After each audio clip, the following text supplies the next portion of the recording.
Hello friends, welcome to Shri Samruddhi channel. ಇವತ್ತಿನ ದಿನ ನಾನು ಗೋಧಿ ಪಾಯಸನ ಮಾಡ್ತಾಯಿದ್ದೀನಿ. ಅದಕ್ಕೆ ಬೇಕಾಗುವಂಥ ಸಾಮಗ್ರಿಗಳು: ಗೋಧಿ, ಅಕ್ಕಿ, ಕಡಲೆಬೇಳೆ, ಉತ್ತತ್ತಿ, ಶೇಂಗಾ, ಬೆಲ್ಲ,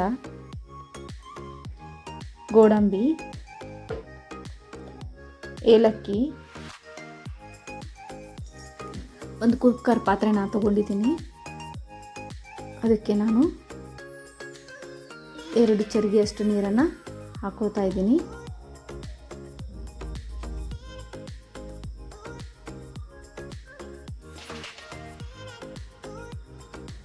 ಇದಕ್ಕೆ 2 ಚರಿಗೆಯಷ್ಟು ನೀರು ಹಾಕಿ ಆಗಿದೆ. ಚಟಾಕಿನ ಅಳತೆ ಲೋಟನ ತಗೊಂಡಿದ್ದೀನಿ. ಗೋಧಿನ ಹಾಕಿ ತೋರಿಸ್ತಾ ಇದ್ದೀನಿ ನಿಮಗೆ. ಒಂದು ಚಟಾಕಿನಷ್ಟು ಗೋಧಿನ ತಗೊಂಡಿದ್ದೀನಿ. ಪಾಲಿಶ್ ಗೋಧಿ ಇವು. ಪಾಲಿಶ್ ಮಾಡಿರುವಂಥ ಗೋಧಿನೇ ಬಳಸಬೇಕು. ಇದಕ್ಕೆ ಸ್ವಲ್ಪ ಬೆಚ್ಚನ ನೀರನ್ನು ತಗೊಂಡು ತೊಳಿಬೇಕಾಗತ್ತೆ. ಇದನ್ನು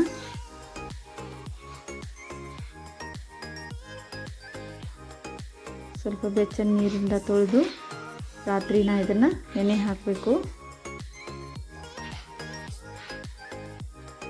ರಾತ್ರಿ ನೆನೆ ಹಾಕೋದ್ರಿಂದ ಗೋಧಿ ಉಬ್ಬಿ ಬರುತ್ತೆ.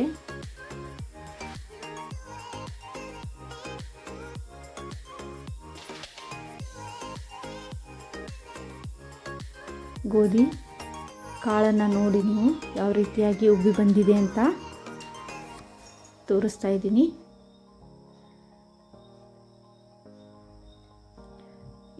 ಇದಕ್ಕೆ ನಾವೀಗ ಕಡಲೆಬೇಳೆ ತಗೋತಾ ಇದ್ದೀನಿ, ಅರ್ಧ ಲೋಟದಷ್ಟು. ಇದನ್ನು ಕೂಡ ನಾವು ಏನು ಮಾಡಬೇಕು ಅಂದರೆ ಬೆಚ್ಚನ ನೀರಿಂದ ತೊಳೆದು ತಗೋಬೇಕಾಗತ್ತೆ. ಯಾವುದೇ ಕಾರಣಕ್ಕೂ ತಣ್ಣೀರನ್ನ ಯೂಸ್ ಮಾಡಬೇಡಿ.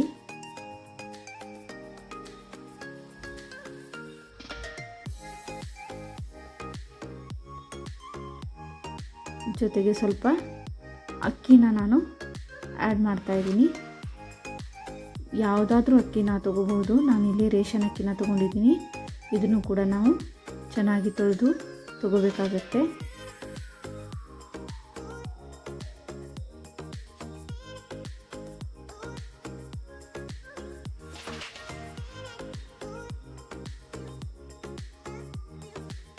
ಉತ್ತತ್ತಿನ ತಗೊಂಡಿದ್ದೀನಿ, ಬೀಜ ತೆಗೆದು ಇಟ್ಕೊಂಡಿದ್ದೀನಿ. ಶೇಂಗಾನ ಕೂಡ ತಗೊಂಡಿದ್ದೀನಿ.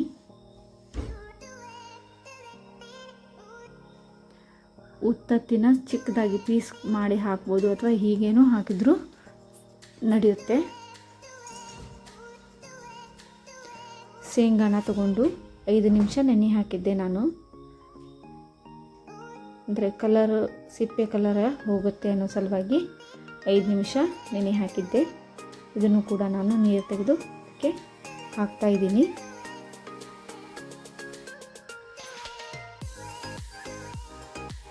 ಜೊತೆಗೆ ಇದಕ್ಕೆ ಸ್ವಲ್ಪ ಕಲರ್ಗೆ ಅಂತ ಅರಿಶಿನ ಹಾಕ್ತಾ ಇದ್ದೀನಿ. ಕಲರ್ ತುಂಬಾ ಚೆನ್ನಾಗಿರುತ್ತೆ. ಜೊತೆಗೆ ಸ್ವಲ್ಪ ಎಣ್ಣೆನ ಹಾಕ್ತಾ ಇದ್ದೀನಿ.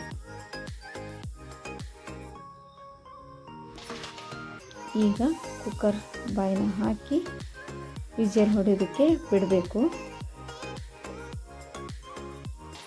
1 ವಿಜಲ್ ಬರೋ ತನಕ ನಾವು ಹೈ ಫ್ಲೇಮ್ನಲ್ಲಿಟ್ಟು, ನಂತರ ಒಂದು 10 ವಿಜಲ್ ಬರೋ ತನಕ ನಾವು ಮೀಡಿಯಮ್ ಫ್ಲೇಮ್ನಲ್ಲಿ ಇಟ್ಟು ವಿಜಲ್ನ ಮಾಡ್ಕೋಬೇಕಾಗತ್ತೆ.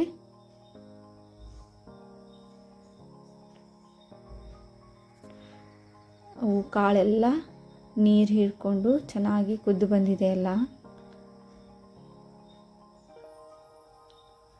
ಈಗ ಕಟ್ಟಿಗೆ ಸ್ಪೂನಿಂದ ನಾನು ಇದನ್ನು ತೋರಿಸ್ತಾ ಇದ್ದೀನಿ ನಿಮಗೆ. ಇದೇ ಕಟ್ಟಿಗೆ ಸ್ಪೂನಿಂದ ಯೂಸ್ ಮಾಡಿದರೆ ಮಸಿಯೋದಕ್ಕೆ ನಿಮಗೆ ಚೆನ್ನಾಗಿ ಬರುತ್ತೆ. ಬಿಸಿ ಇರುವಾಗ ನಾವು ಇದನ್ನು ಚೆನ್ನಾಗಿ ಸ್ಮ್ಯಾಶ್ ಮಾಡಿ ತಗೋಬೇಕು. ಇದು ಸ್ವಲ್ಪ ಗಟ್ಟಿ ಅನಿಸಿದರೆ ನಿಮಗೆ ಬಿಸಿ ನೀರನ್ನು ಹಾಕಿ ಸ್ವಲ್ಪ ಮಸಿಬೇಕಾಗತ್ತೆ. ಇಲ್ಲಪ್ಪ ಹೀಗೆ ಬೇಕು ಅಂದರೆ ನೀರನ್ನು ಆ್ಯಡ್ ಮಾಡೋ ಅವಶ್ಯಕತೆ ಇಲ್ಲ. ನೋಡಿ ಯಾವ ರೀತಿಯಾಗಿ ಬಂದಿದೆ. ಇದನ್ನು ಚೆನ್ನಾಗಿ ಹೀಗೆ ಮಸಿಬೇಕು. ಬೇಗನೆ ಮಸಿಯೋದ್ರಿಂದ ಕಾಳು ಇನ್ನಷ್ಟು ಒಡೆದು ಪಾಯಸ ಚೆನ್ನಾಗಿರುತ್ತೆ. ಸ್ವಲ್ಪ ನಾನಿಲ್ಲಿ ನೀರನ್ನು ಆ್ಯಡ್ ಮಾಡ್ತಾಯಿದ್ದೀನಿ.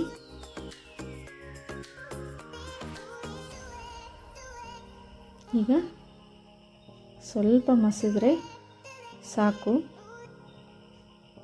ಕಾಳೆಲ್ಲ ಚೆನ್ನಾಗಿ ಬೆಂದು ಬಂದಿದೆ ಈಗ ಆಲ್ರೆಡಿ.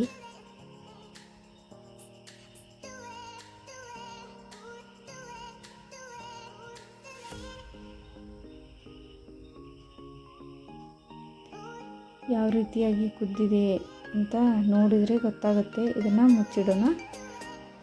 ನಾನು ಈ ರೀತಿಯಾಗಿ ಬೇಗ ಆಗೋದಕ್ಕೆ ರಾತ್ರಿನೇ ನಾನು ಕುಕ್ಕರ್ನ ನೀರು ಕಾಯಿಸಿಬಿಟ್ಟು ಅದಕ್ಕೆ ಗೋಧಿನ ಹಾಕಿ ಮುಚ್ಚಿಟ್ಟಿದ್ದೆ. ಒಂದು ಕುದಿ ಬರಬೇಕಿದು. ಈ ರೀತಿ ನೆನೆ ಹಾಕೋದ್ರಿಂದ ಬೇಗನೆ ಪಾಯಸ ರೆಡಿಯಾಗುತ್ತೆ.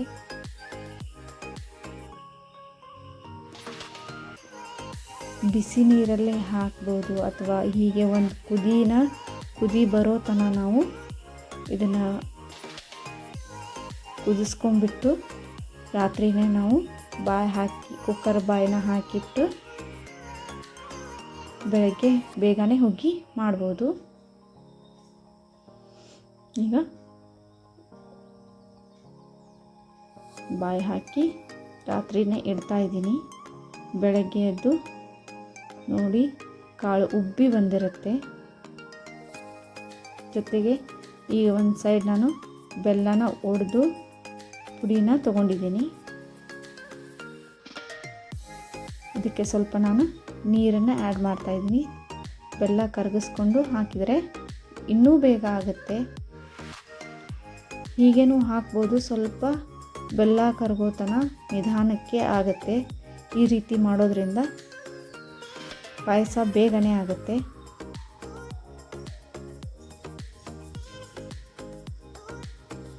ಇದು ಬೆಲ್ಲನ ಲೋ ಫ್ಲೇಮ್ನಿಟ್ಟು ಕರಗಿಸ್ತಾ ಇದ್ದೀನಿ.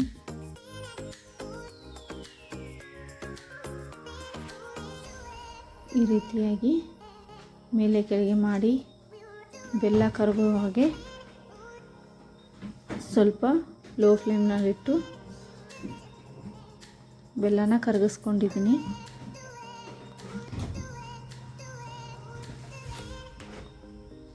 ಇದನ್ನು ಪಕ್ಕಕ್ಕಿಟ್ಟು ಗೋಧಿ ಕುದ್ದಿರೋಂಥ ಪಾತ್ರೆನ ಇಡ್ತಾಯಿದ್ದೀನಿ. ಇದಕ್ಕೆ ನಾನು ಬೆಲ್ಲ ಕರಗಿಸ್ಕೊಂಡಿರುವಂಥದ್ದನ್ನು ಇದಕ್ಕೆ ಹಾಕ್ತಾಯಿದ್ದೀನಿ.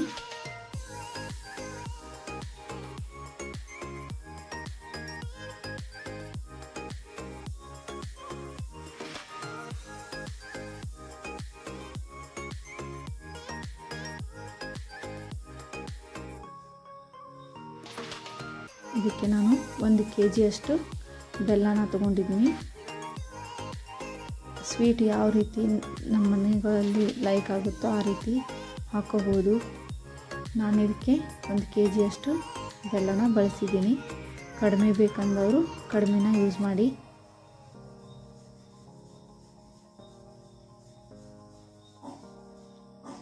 ಇನ್ನೂ ಸ್ವಲ್ಪ ಬೆಲ್ಲ ಕರಗಿಸ್ಕೊಂಡಿರುವಂಥ ಮಿಕ್ಕಿದೆ. ಅದನ್ನು ಕೂಡ ನಾನು ಇನ್ನೂ ಸ್ವಲ್ಪ ಕಲರ್ ನೋಡಿ ಹಾಕ್ಕೋಬೋದು. ಇನ್ನೂ ಸ್ವಲ್ಪ ಕಲರ್ ಬಂದರೆ ಸ್ವೀಟ್ ಆಗಿರುತ್ತೆ ಅನ್ನೋ ಒಂದು ಅಂದಾಜು.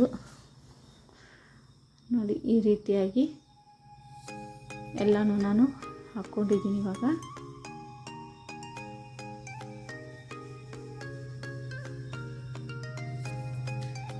ಇದು ಏನಿಲ್ಲ ಅಂದರೂ ಒಂದು 10-15 ಜನಕ್ಕೆ ಆರಾಮಾಗಿ ಪಾಯಸ ಆಗುತ್ತೆ. ಸ್ವಲ್ಪ ಏಲಕ್ಕಿ ಪುಡಿನ ಹಾಕ್ತಾಯಿದ್ದೀನಿ.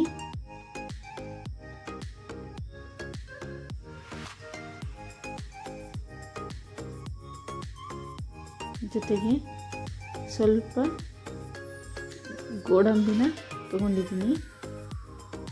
ಗೋಡಂಬಿ ನೀವು ತುಪ್ಪದಲ್ಲಿ ಕರ್ಕೊಂಡು ಹಾಕೋಬೋದು, ಹಾಗೇನೂ ಹಾಕಿದ್ರೂ ನಡೆಯುತ್ತೆ. ನಾನಿಲ್ಲಿ ಹಾಗೇ ಹಾಕಿದ್ದೀನಿ. ಗೋಧಿ ಪಾಯಸಕ್ಕೆ ಗೋಡಂಬಿ, ಉತ್ತತ್ತಿ, ದ್ರಾಕ್ಷಿ, ನಮ್ಗೆ ಯಾವ ಸಾಮಾನುಗಳು ಬೇಕೋ ಅವನ್ನೆಲ್ಲನೂ ನಾವು ಆ್ಯಡ್ ಮಾಡ್ಕೋಬೋದು.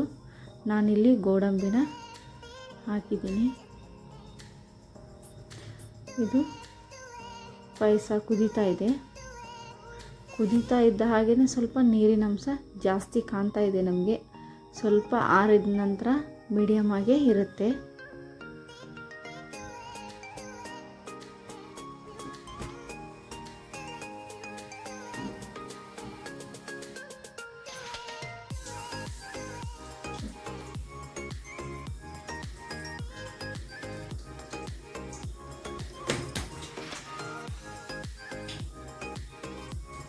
ಇದನ್ನು ಒಂದು ಬಟ್ಲಿಗೆ ನಾನು ಹಾಕಿ ನಿಮಗೆ ತೋರಿಸ್ತಾ ಇದ್ದೀನಿ.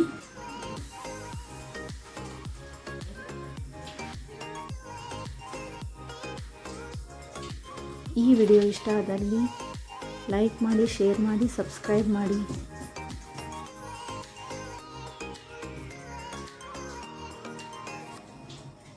ಪಾಯಸ ಯಾವ ರೀತಿಯಾಗಿ ಬಂದಿದೆ ಅಂತ ನೋಡಿ. Thank you for watching.